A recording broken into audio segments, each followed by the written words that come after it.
例子咯，我就係好驚，我點解一定要周圍揾鄭軒咧？雖然鄭軒唔肯見我啦，但係我就係好驚佢俾群眾咧打壓到佢咧，以後唔敢再做，即係唔敢再做創作啊，同埋影響咗成個人嘅成長啊，根本就係。絕對係啊！佢哋咁樣其實係點講啊？佢哋係，我覺得佢哋點？如果即係要講話咩，即係我最講要少少，即係譬如話咩作業唔作業咧，其實佢哋喺度作緊業咯。即係如果要好嚴重啊，好凝重咁講，即係佢哋即係有一句説話，即係人哋話咩唔好咩？唔好咩？冇攞是非嚟做人情啊，或者之類嗰啲咧，其實係呢啲思想先係正確啦。即係你扼殺咗個小朋友，可能其實可能呢啲小朋友其實我唔敢講話佢喺傳統 IQ test 上面可能好聰明，但係喂大佬啊，佢好有勇氣同埋佢有個膽識先啦，有個你唔識去欣賞人嘅喎。係啊，呢個係最大嘅問題，即係成個香港社會最大嘅問題就係咁啊，唔識得欣賞啊。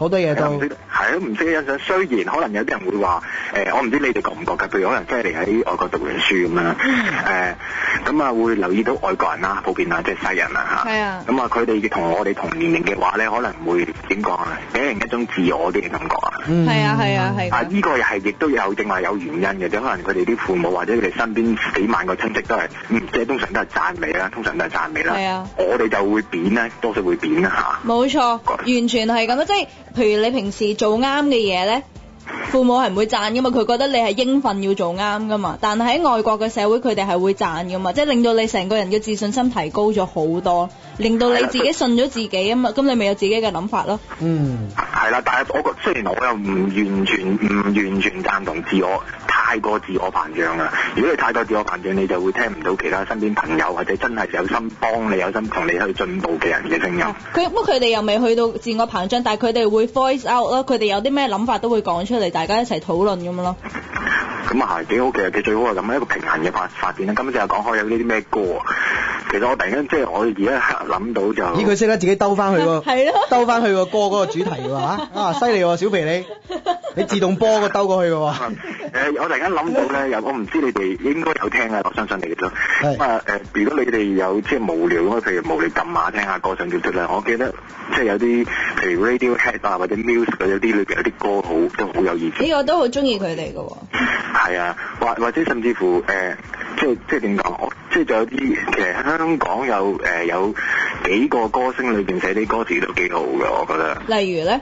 例如即係阿陳奕迅裏邊有一啲歌咧，即係譬如講朋友嗰啲啦，我覺得即係都好好咯，即係都講咗啲嘢，同埋佢有一首與我常作，我覺得都係好好嘅。我覺得陳奕迅與我常作，我覺得佢啲歌詞都好好，即係佢係雖然講啲有少少唔開心嘅嘢，但係最後尾就會鼓勵翻啲人咯，我覺得都好好咯。係，我都覺得陳奕迅啲歌係好好，即係因為通常咧歌詞咧，我記得嗰陣時睇過訪問林夕啊，即係話林夕咧其實佢特別錫陳奕迅同埋楊千嬅，即係有幾個人特別錫嘅，所以啲歌詞俾佢哋係特別好嘅，即係特別有心機去做。咁唔專業嘅？唔係咁，但係人之常情嘅。佢係一個藝術家嚟㗎嘛。